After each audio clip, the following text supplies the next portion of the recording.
Palmas ao Senhor, amém?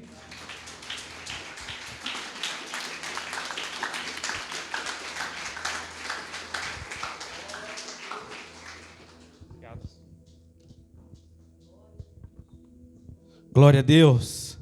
Boa noite, amada igreja. Shalom para todos. Como é que vai o coração de vocês nessa noite?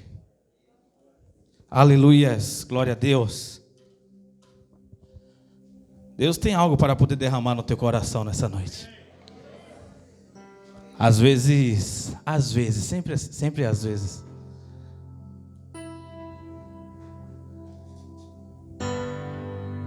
Falaram durante muito tempo que a gente precisa buscar Deus de todo o coração, amém?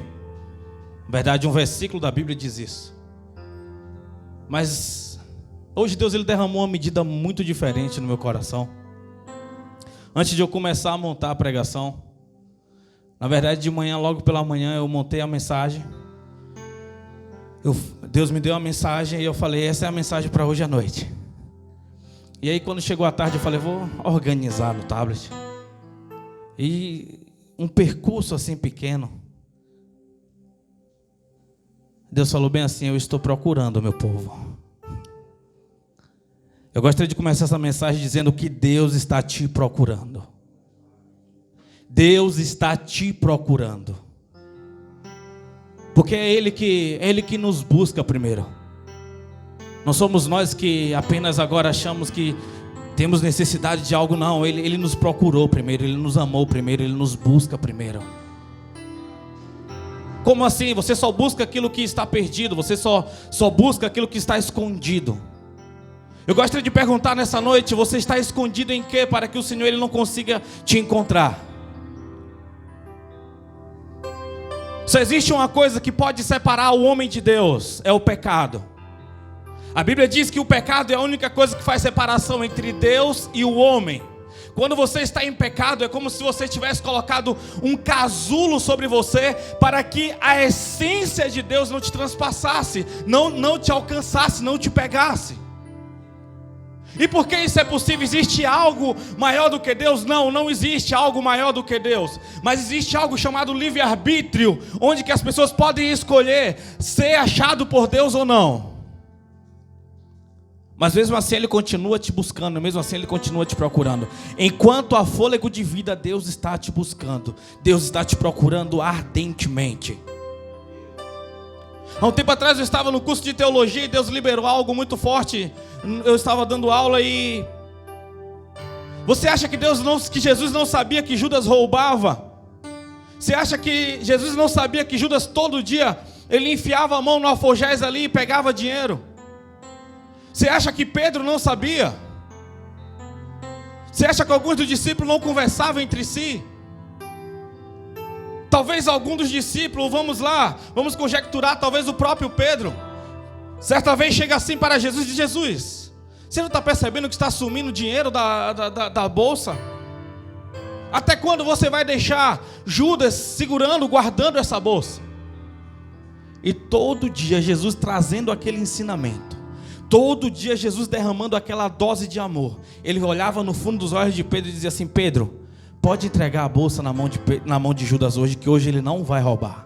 Hoje ele não vai roubar. Sabe por quê? Jesus ele acreditava ardentemente. Jesus ele acredita na sua recuperação. Quando nem você mesmo acredita em si próprio, Jesus ele acredita ainda que há uma chance para você. Uma das orações de Jesus no capítulo 17 era, Pai, eu vou para Ti, eu estou voltando para Ti, mas vai ficar aqui ainda esses aqui ao qual o Senhor me entregou. Eles vão permanecer nesse mundo.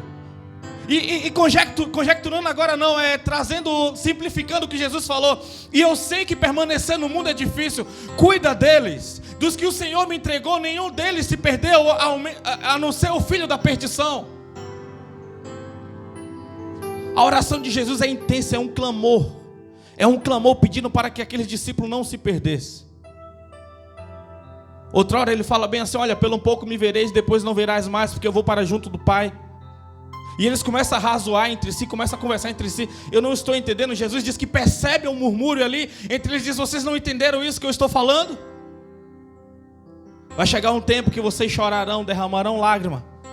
eu não estarei aqui para vos consolar.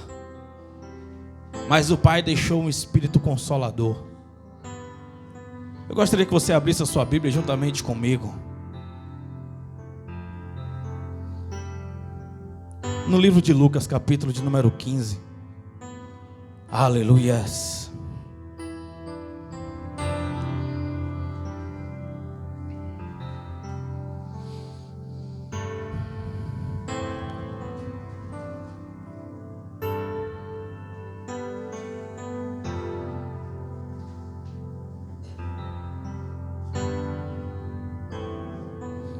Lucas 15.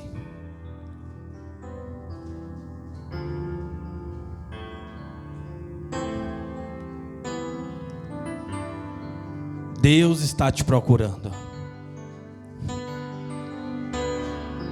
Eu não sei se algum dia você já percebeu que tinha alguém te buscando, alguém te procurando. Eu lembro-me quando eu era criança e nós brincávamos na rua, e quando chegava um determinado horário, as mães começavam a gritar o nome dos filhos.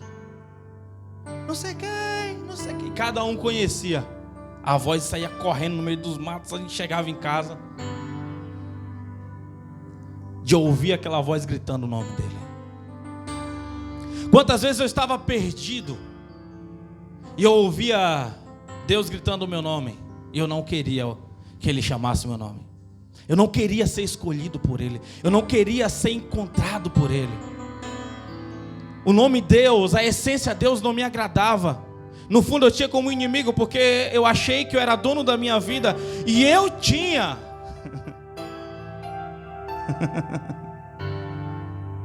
Você não é dono da sua vida.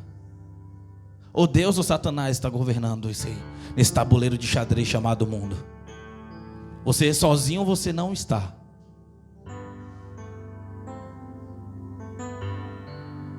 Vamos lá? Tentar ser bem sucinto, tem muito conteúdo. Eu conversei muito com Deus na hora do louvor, se era essa mensagem de hoje mesmo de fato.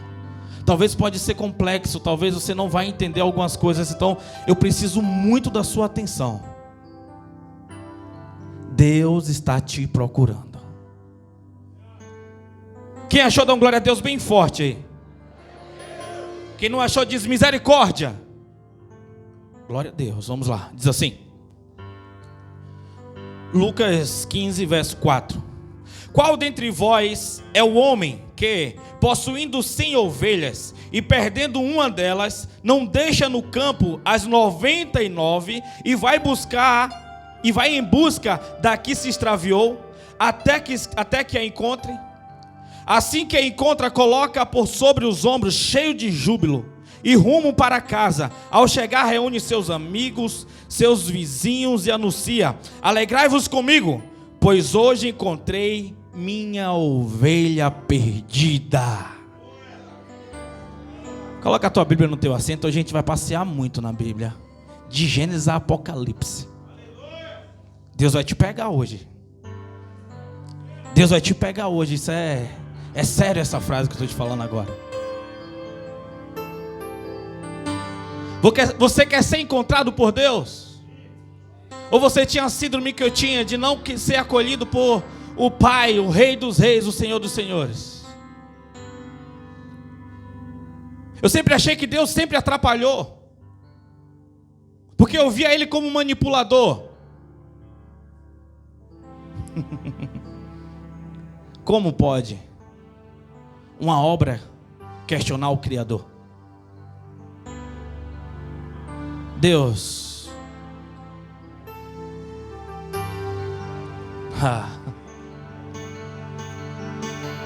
quantas vezes, Senhor, já conversei contigo, mas quando eu lembro, Pai, de onde o Senhor me resgatou, Pai, te peço perdão sempre, Senhor, por tudo que fui, Pai. Que o Senhor possa vir ao encontro dessa igreja hoje, Pai. Talvez muitos aqui nem sabem por que está aqui nessa noite, mas eu sei que o Senhor está buscando, está procurando essas pessoas, ó Pai. Eu sei, Pai amado, que o Senhor criou elas para um relacionamento. um relacionamento de amor, um relacionamento de apoio, um relacionamento de exortação, um relacionamento com um abraço, um relacionamento com um preenchimento, um relacionamento com revelação, um relacionamento com poder, um relacionamento com graça, um relacionamento com diálogo, Pai. E tudo, meu Deus, que elas estão procurando, Senhor, na verdade, Pai,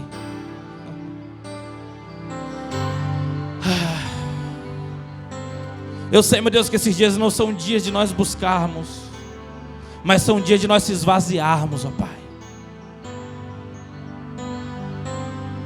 Vem, Pai amado, ao nosso encontro, Senhor. Nós preparamos essa noite aqui para o Senhor, Pai.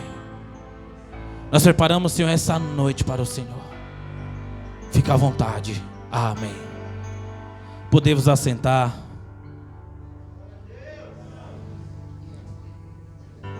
Feche seus olhos e olhe para dentro nesse momento. Feche seus olhos e olhe para dentro nesse momento. Grita-se comigo: Deus! Deus! Nós preparamos esse encontro para Ti. Eu vim para me encontrar contigo. Me empresta a sua atenção aqui. Quão distante Ele estava de você no momento que você fechou os olhos e olhou para dentro? O que é que você conseguiu enxergar? Um breu, uma escuridão, ou nem fé para poder falar isso que eu pedi para você, agora você teve para poder abrir a boca. Porque uma das características do morto é não falar. E o salário do pecado é a morte é a separação, a morte é estar desconectado, a morte é não ter utilidade, a morte é ser inútil para o propósito. E nós precisamos entender, se desde criança fosse inserido para nós, que nós não éramos apenas uma criança no meio da multidão, mas nós somos criados com um propósito e precisamos ter uma fidelidade para com Deus. O problema é que a geração cristã, ela quer tratar as suas crianças como as crianças do mundo. Elas não querem que as crianças dela cresçam e tenham um relacionamento. Elas querem a síndrome do Peter Pan. Não, deixa a minha criança aqui, que ela sempre permaneça esse bebê, não entendendo que o bebê não é dela, não entendendo que a criança não é dela, não entendendo que o adolescente não é dela, não entendendo que o jovem não pertence a ela, não pertence a ele. Satanás, ele vem em cima do núcleo de tudo, em cima do Criador. Ele vem para poder confundir. Porque existe um propósito para você e outro para o seu filho. O propósito que Deus gerou para você, às vezes não vai ser o mesmo propósito do seu filho. Então você tem que entender que o que Deus pediu a você, você tem que entregar, mas você tem que preparar seu filho para o propósito que Deus tem para ele. Você tem que entender que você precisa criar o seu filho para Deus poder contar com ele.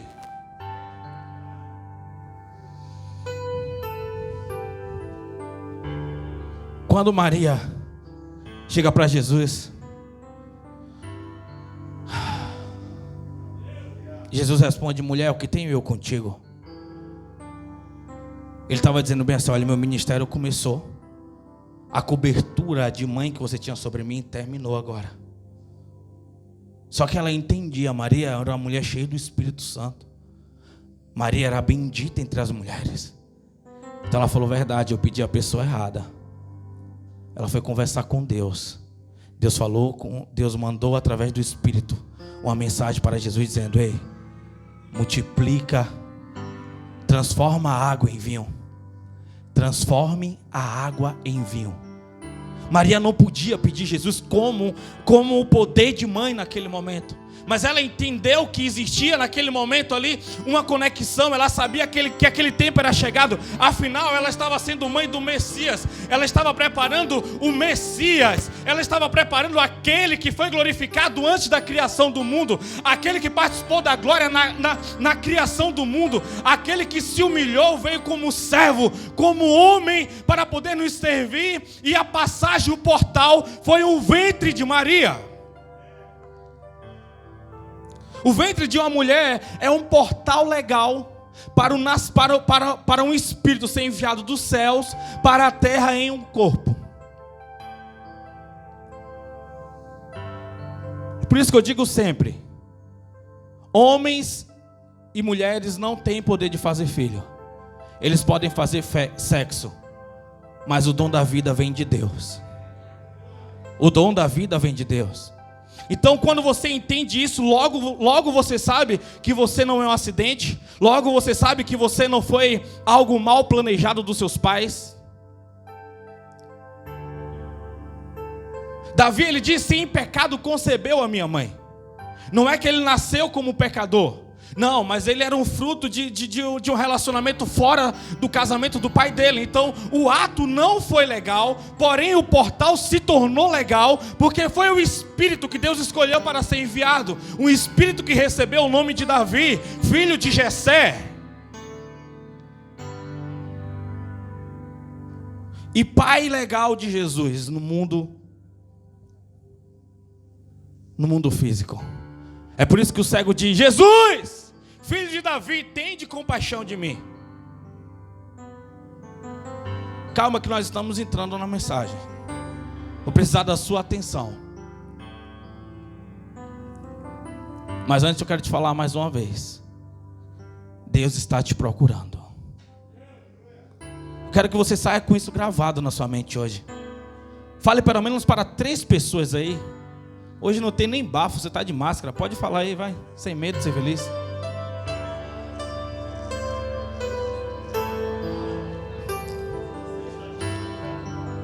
Léo, Deus está te procurando.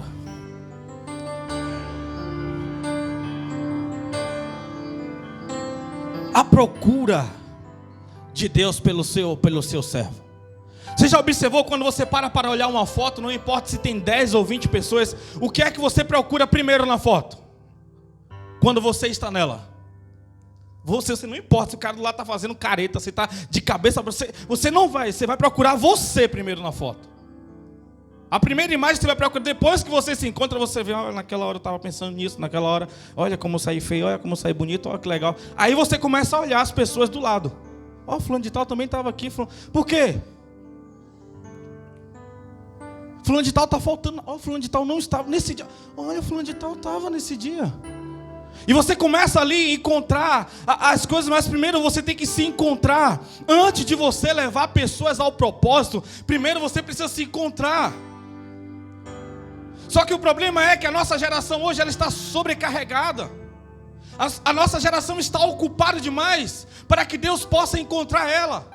São tantos planos para 30 anos de vida, são tantos planos para 60, 120 anos, que vai ficar tudo aqui, e você tenta agregar o evangelho, você tenta agregar o poder de Deus, a míseras 1h30 durante o domingo, e se der alguma coisa, eu participo do culto, e se der eu oro em casa, e se der eu leio a Bíblia. Você não entende que você é eterno. Você não entende que você é um ser espiritual. E você já ouviu tanto isso que às vezes eu me sinto envergonhado de repetir isso mais uma vez. Mas isso se dá quando você não quer ser encontrado por Deus. Isso se dá quando você não quer ser encontrado por Deus. Aqui na parábola, Jesus, ele é o pastor e ele vai procurar, ele deixa as 99 ali. Ele deixa as 99 no aprisco. Ele diz: não, eu vou buscar aquela porque é importante demais. Não, mas já tem 99 aqui. Não, mas tem um aqui. Está faltando uma que é importante demais. E talvez essa uma que está faltando, ela não é formosa aos olhos das outras. Talvez essa uma que está faltando aos olhos das outras pessoas não tem qualidade, não tem dons. Parece que sempre está se perdendo, parece que sempre está se sujando, parece que sempre está causando confusão, parece que, mas ela não se encontrou com ele ainda, ela não se encontrou com o bom pastor, ela esteve reunida com outras ovelhas, esteve próxima ao bom pastor, mas não deixou o bom pastor, chamado Jesus, encontrar o coração dela, purificar ela. João capítulo 2, verso 24. diz que Jesus ele está no meio de uma multidão. E a Bíblia diz que Jesus não se confiava a eles. Quando você não confia, o que é que você faz? Você se esconde, você se guarda, você protege alguns segredos, você protege algumas revelações. Jesus ele olha para aquela multidão, ele não se confiava, ele se guardou para aquele povo. Ele disse: não, esse povo não é digno de me encontrar, esse povo não é digno de saber a revelação, de saber quem eu sou, porque quem Jesus era, ele não precisava confessar com os lábios dele. Quem estava ligado e quem tinha sede espiritual encontrava ele. Um cego conseguiu dizer: Jesus, filho de Davi, tende compaixão de mim, porque não era pela vista, mas era pela ligação espiritual. Quando chega no capítulo 4, verso 24 de João, ele olha para a samaritana e diz: olha, não importa se você adora na catedral ou se você adora no vale, não importa se você adora no Sabuó ou se você adora na Batista, importa se você está adorando em espírito e em verdade. Porque a conexão verdadeira ela está no espírito. A conexão verdadeira não depende de pregadores e cantores, depende da sua sinceridade diante dos olhos de Jesus. Você encontrar com Ele depende se você está disposto a se despir, se você pretende.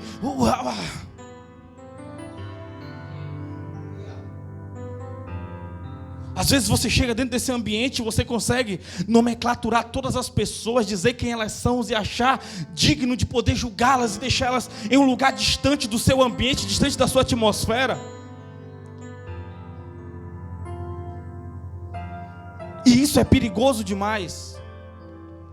Aí chega alguém que não era um dos 12, alguém de influência, e diz: mestre, no capítulo 3 de João, sabemos que tu vieste da parte de Deus pelos milagres que tu tem feito.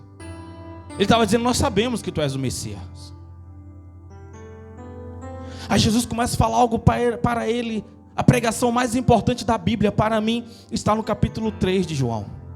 Importa-vos é nascer de novo, importa-vos arrepender. Alguém que foi criado, alguém que aprendeu memorizou os 5 primeiros livros da Bíblia, alguém que foi criado e tinha que ter um testemunho genuíno. Não é como hoje que as pessoas dizem: ninguém tem nada a ver com a minha vida, não. O que importa é que eu tenho que ser feliz. Me diz como tu é feliz longe da videira verdadeira. Me diz qual é o padrão de felicidade. Às vezes eu vejo pessoas pedindo conselho para mim, conjugal, que não aguenta mais o esposo, que quer separar da esposa, mas 5 minutos depois está postando: o homem da minha vida está aqui, coloca, sabe que é relacionamento de redes sociais, uma falsa vida. Aí eu falo: agora se resolveu. Aí meia hora depois diz: pastor, eu vou terminar mesmo. É uma necessidade de mostrar para as pessoas que está feliz sem estar. É uma necessidade de dar resposta para os inimigos e rivais e não se preocupar em dar resposta para Deus. A família desalinhada, ele desalinhado, desalienado, não tem utilidade no reino, perdido em suas próprias convicções, separado do reino, separado de Deus, separado do ministério, separado da comunhão.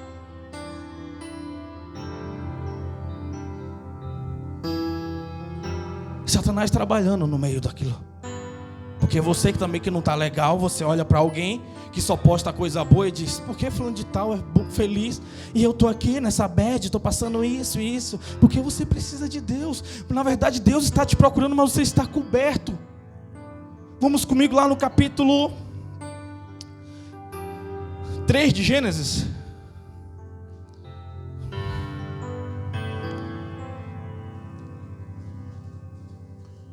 Tem alguém comigo aqui? Tem alguém entendendo aqui? 3:8.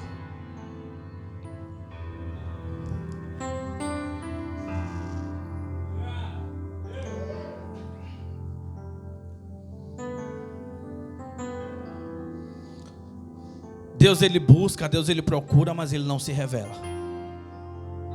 Deus está te buscando e te procurando, mas ele não se revela a você até que tenha uma intimidade, uma confiabilidade.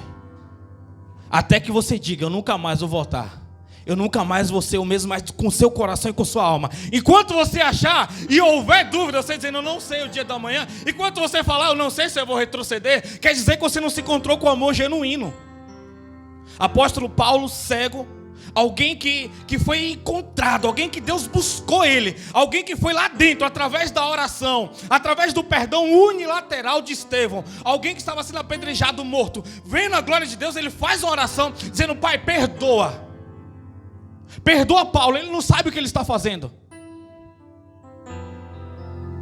Jesus se levanta do trono, puxa um zoom na terra. Eu vou me encontrar com esse cara. Deixa ele cego 3 dias. Fala para alguém: ei, vai lá na rua à direita, procura um homem chamado Paulo de Tarso.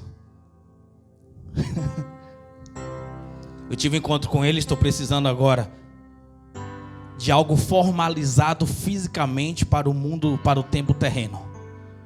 Então vai lá e ora. Você entende? Você entende a sua função de orar? Você entende que quando Deus está procurando, Ele vai ter que achar os profetas dele?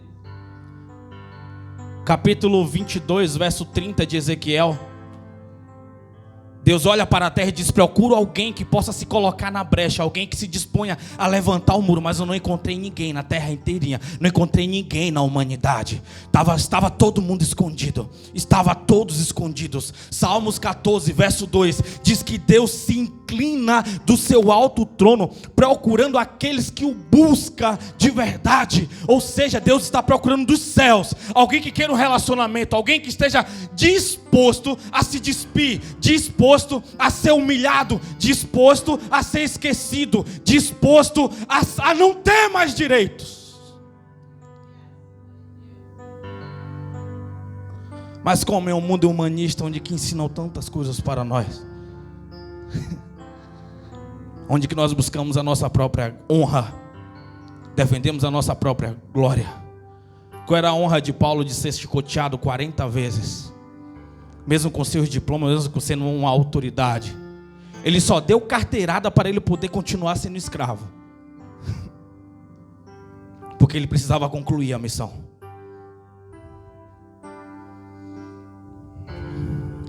Diz assim, Gênesis 3, verso 8: naquele dia, quando soprava a brisa vespertina, o homem e sua mulher ouviram o som da movimentação de Yahvé, Deus, que estava passeando pelo jardim, e procuraram a esconder-se da presença do Senhor entre as árvores do jardim. Tem movimentação que você entende que é um sopro de avivamento, e é exatamente o que é essas árvores. É o cálculo que você faz se vale a pena você ser esse servo para servir pessoas, porque você vai receber poder para servir pessoas. Aí você coloca nessa escala, você coloca nesse gráfico o potencial de cada um a qual você está dividindo esse ambiente, para ver se ela é ou não merecedora de você servi-la. Aí quando você olha, quando você calcula, você diz: não, Naldinho, Luciano, Maciel, Antônio, você começa a lembrar do cenário a qual você está inserido hoje. Aí você diz: cadê a minha árvore para eu me esconder dessa presença? Eles não são dignos de eu servir, de servi-los, de ser servido por mim. Esses são o dia de você buscar a sua bacia, colocar água dentro e lavar o pé do seu próximo.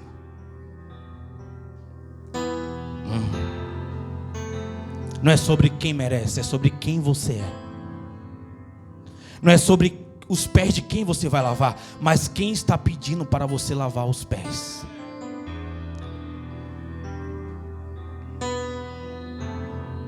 E ali eles tentam buscar uma árvore, eles tentam se esconder.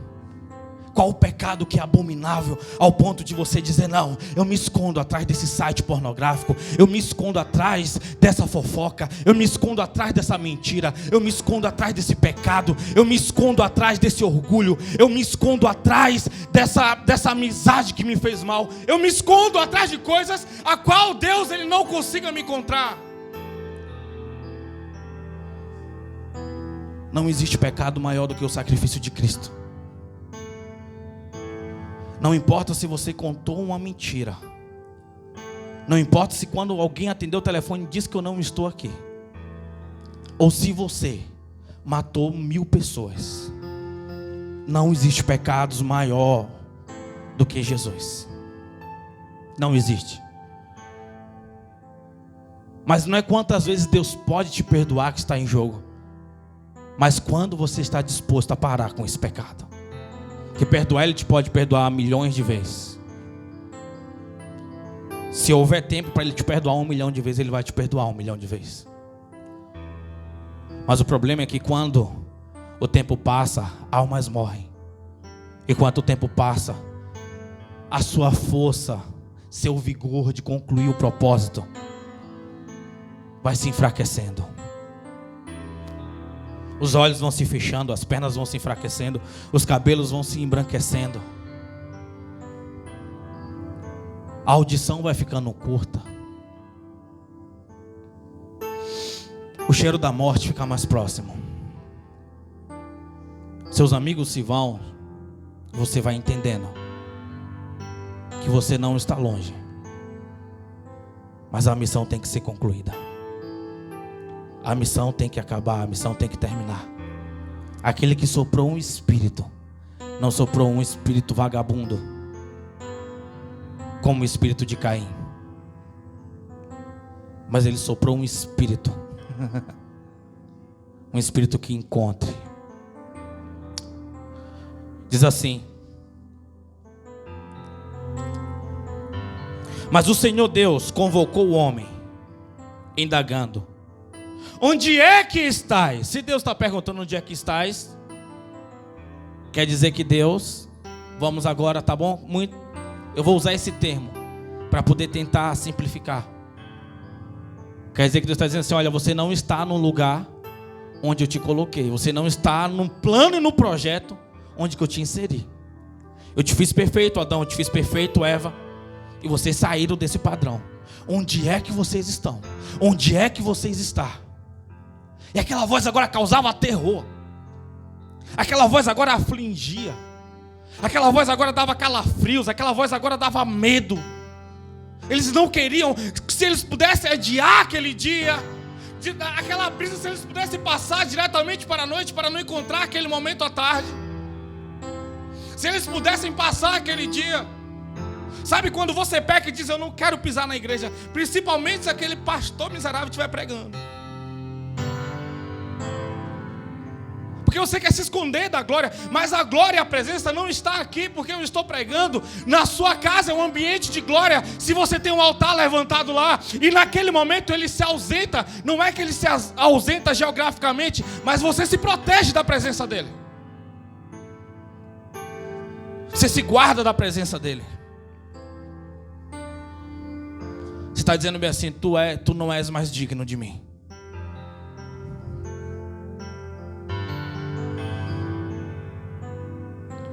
Quem já buscou liberdade de Deus aqui? Ser livre de Deus. E dizer bem assim: eu estou livre de tu agora. Acho que só eu quero ser doido mesmo. Porque às vezes se vocês é crente demais, igreja. Vocês são crente demais.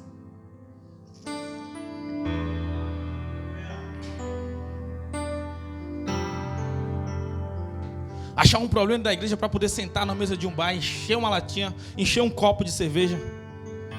Eu não pertenço mais a vocês. Passar na porta da igreja com o som ligado alto, só para dizer assim: quem é vocês agora? Fica preso aí nesse lugarzinho achando. Eu já fui idiota assim. Já.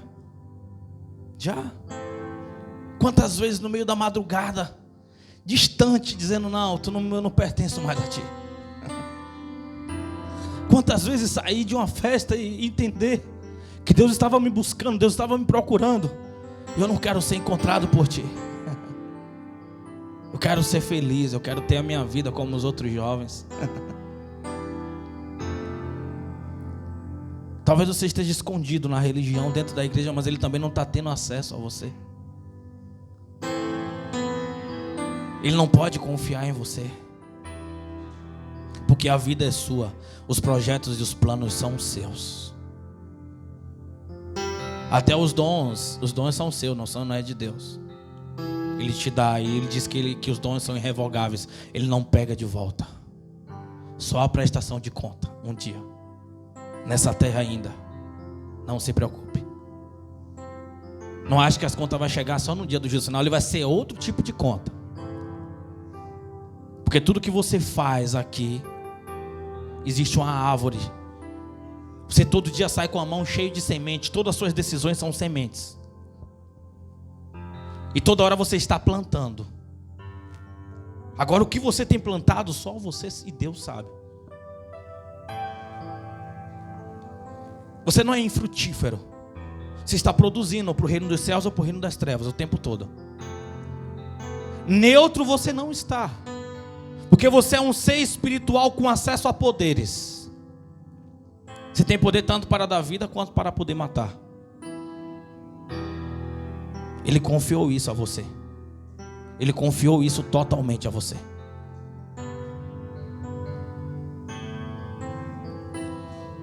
O homem declarou: ouvi o som do teu caminhar no jardim, e vendo que estava nu, tive receio. Por essa razão me escondi. Ele está justificando por que é que ele se escondeu. Ele está dizendo por que é que ele não está tendo relacionamento. Ele está dizendo por que ele parou de fazer o que Deus chamou para ele fazer. Ele está dizendo que tem motivos cabíveis para ter os seus receios, ter os seus direitos. E está dizendo: olha, eu ouvi e não queria ser incomodado por ti. Eu não queria me encontrar contigo. Eu tive vergonha, eu estava nu. E o diálogo continua assim, Jesus dizendo: então Deus o questionou: e quem te fez saber que estava nu? Eu sempre gosto disso. Jesus está perguntando, Deus está perguntando assim: Adão, não foi eu que te falei, então quem é que você está ouvindo agora? Porque não foi eu que falei para você que você estava nu. Não foi eu que falei que você estava sem relacionamento comigo.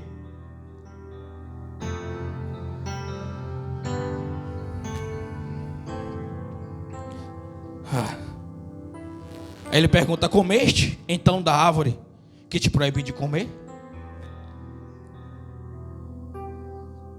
Tu pecou, Adão? Você me desobedeceu, Adão?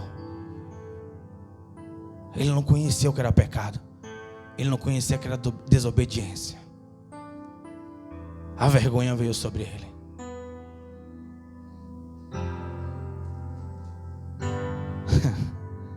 Ele olha para Adão e já diz bem assim: não.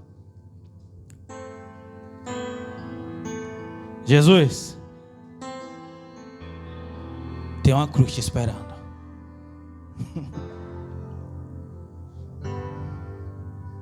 Adão não comeu apenas um fruto, ele matou Jesus.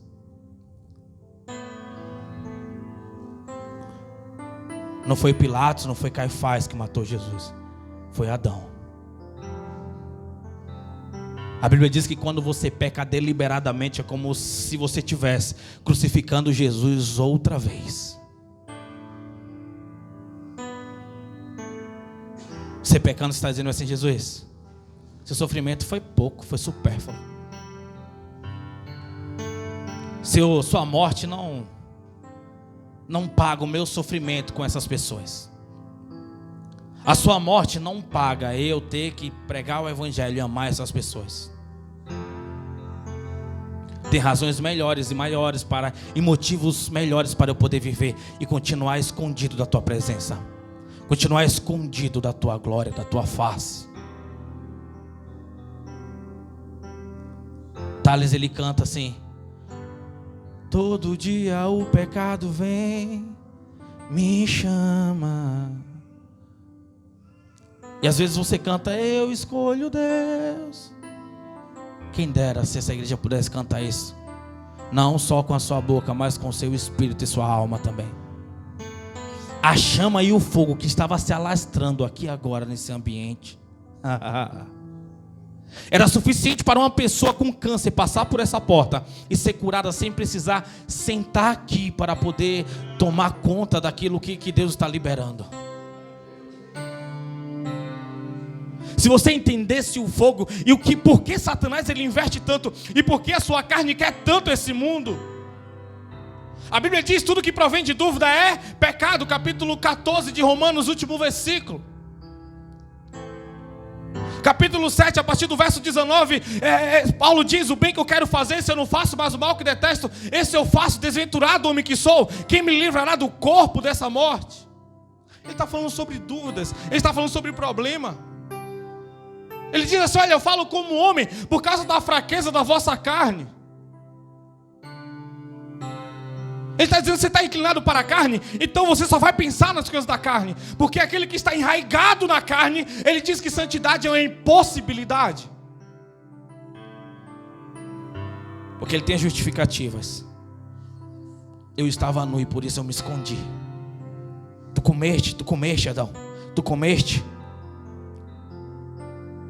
Replicou o homem: foi a mulher que me deste por auxiliadora. Ela me deu do fruto da árvore e eu comi. Problemas são: eu tentei. Seu problema é dizer: eu tentei. Eu fiz de tudo, mas o pastor Diogo é difícil de dobrar, é difícil de falar. A gente tem que dar as ideias, mas ele às vezes não aceita. Parece que você tem as suas desculpas, você tem os seus fatores. Eu tentei, mas o Léo, eu tentei, mas o presbítero Felipe, eu tentei, mas o Wellington, eu tentei, mas a Karine, eu tentei, sempre tem alguma desculpa. Não, até a Karine até que é legal, mas tem uma irmã lá no cultinho que, tem uma criança lá no cultinho, olha, no diaconato até eu tentei servir, mas tem algumas coisas, tem um padrão, tem isso, tem N desculpas para você dizer: eu não estou fazendo por causa disso.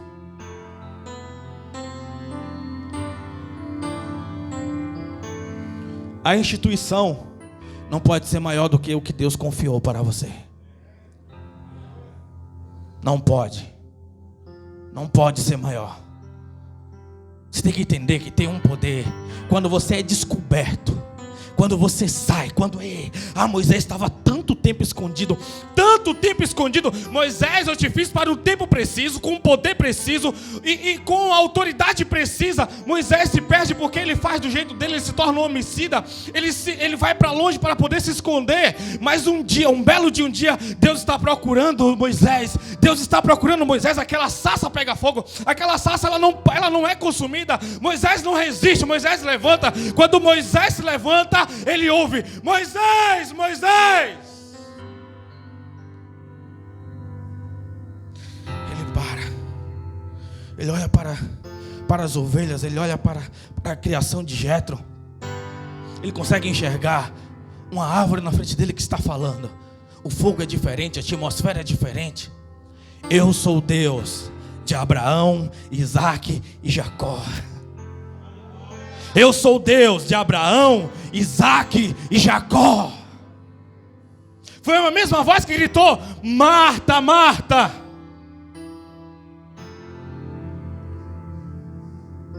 É a mesma voz que grita o teu nome até hoje. É a mesma voz que te chama, é a mesma voz que te quer, é a mesma voz que está te procurando, te buscando. Mas você precisa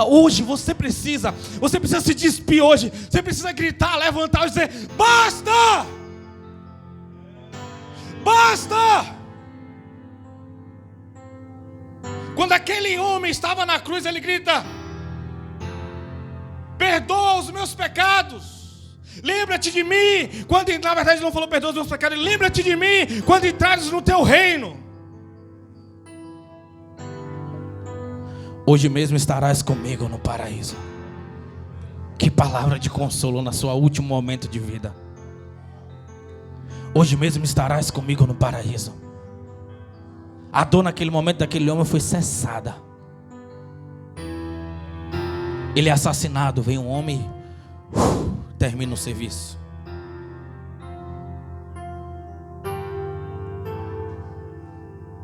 Você consegue entender quem está te chamando nessa noite? Você não é servo da Batista.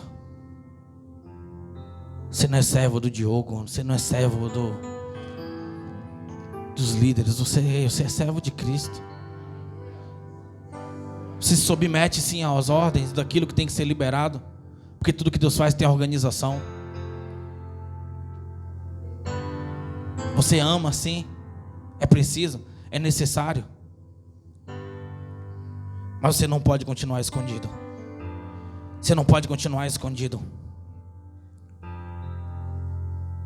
Quando Moisés ele entende isso,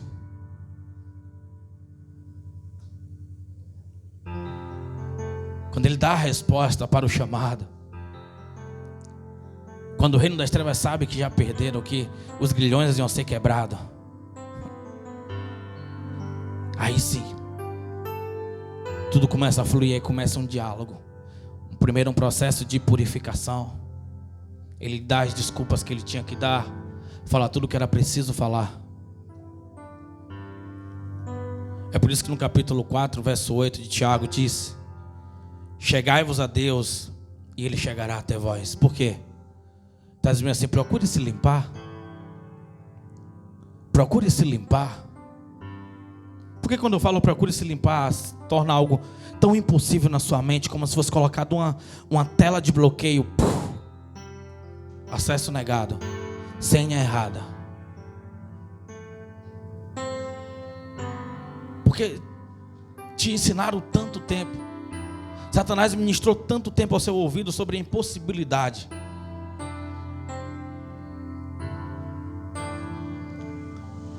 Deus te fez com acesso ao Pai desde o dia que Ele enviou Jesus e te escolheu para esse tempo.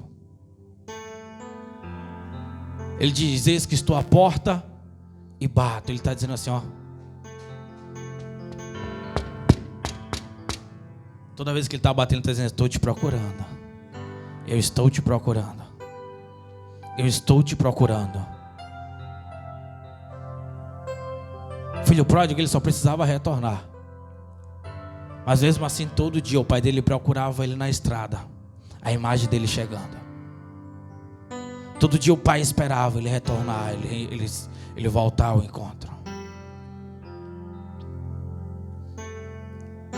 Toca na pessoa do lado e diz assim: não importa. Não importa. Nada é melhor do que a presença dele. Nada é melhor que a presença dele. E a presença dele não é você apenas dando glória na igreja, não. É o diálogo. É ter acesso ao poder. É ter acesso à glória.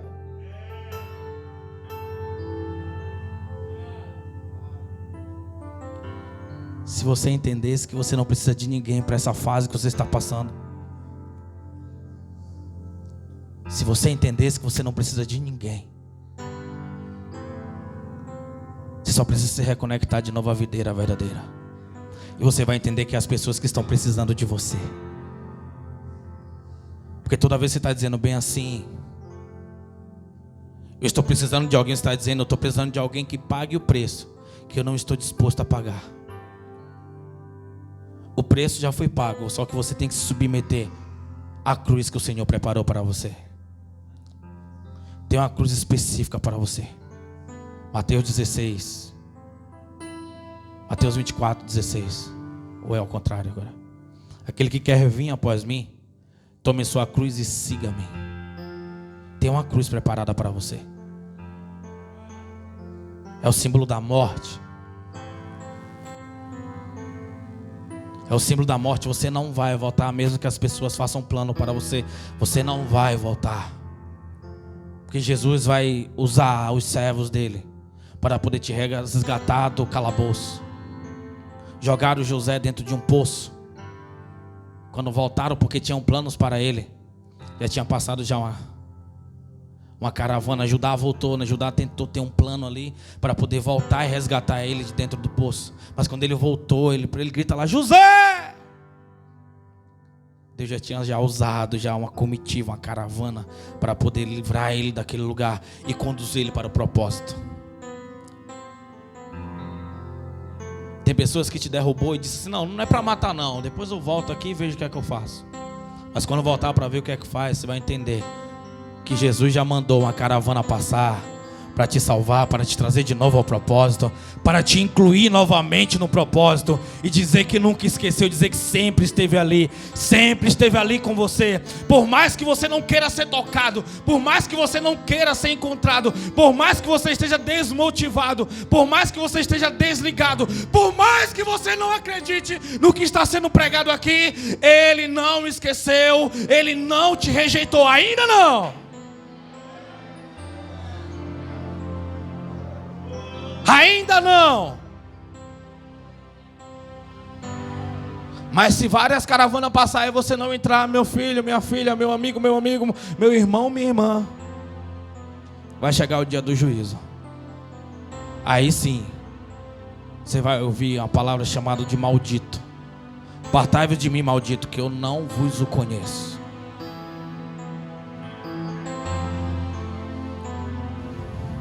Quero orar com vocês.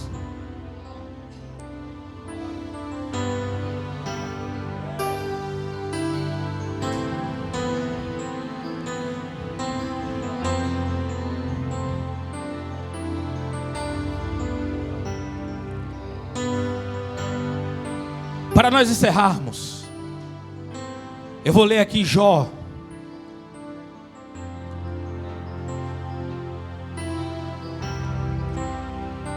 Aleluias. 42.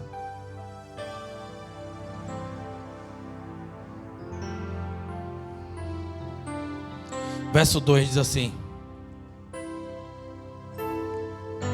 Verso 1. Então, Jó abre seu coração diante de Deus e declara: sei que podes realizar tudo quanto desejares. Absolutamente nenhuma das tuas ideias e vontades serão frustradas. Tu questionaste quem é este que sem conhecimento obscurece os seus conselhos. De fato, falei do que não entendia. Abordei assuntos sobremodos complexos e sem a devida sabedoria. Tu ordenaste, agora pois ouve-me, e eu falarei, e eu te questionarei, e tu me responderás. De fato, meus ouvidos já tinham ouvido a teu respeito. Escuta aí. De fato, meus ouvidos tinham ouvido a teu respeito. Contudo, entretanto, porém, outrora, agora os meus olhos te contemplam. Por essa razão menosprezo a mim mesmo e me arrependo sinceramente no pó e na cinza. Jó estava dizendo assim: olha, eu já tinha ouvido falar, eu já tinha ouvido pregações, já tinha ouvido pessoas falar sobre o Deus de Abraão, Isaac e Jacó. Eu achei que eu sabia muito, porque eu estava na minha vida aqui fazendo o que o protocolo pede. Eu entregava sacrifício para os meus filhos, eu dava o dízimo, eu dava as ofertas, eu fazia o que tinha que ser feito, mas eu só te conhecia de ouvir falar. Mas agora tu se revelaste a mim e os meus olhos te contemplam. Deus achou Jó, Deus achou Moisés, Deus achou Ezequiel, Deus achou Paulo, Deus achou João, Deus achou Pedro. E onde você se encontra nessa noite? Onde você se encontra nessa noite? Onde você se encontra nessa noite? Coloca a mão sobre o seu coração e conversa com ele nesse momento. Assim como Jó se abriu diante de Deus.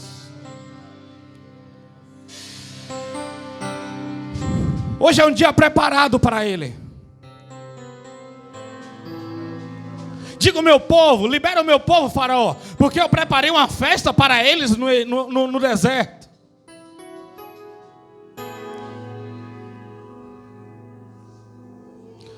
Eu tenho planos de vida e não de morte para você. Porque os meus planos são maiores do que os seus. Não esqueça. Entenda que você é apenas um mortal, passando um tempo provisório em um ambiente que não pertence a você.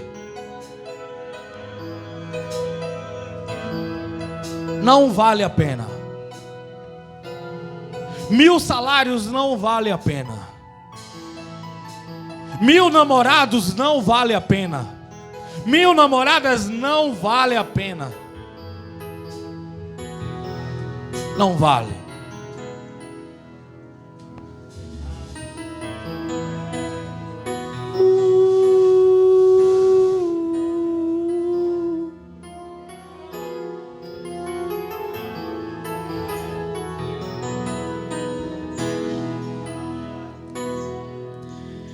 Jesus, em tua presença, reunimos-nos aqui, contemplamos tua face e rendemos-nos a ti.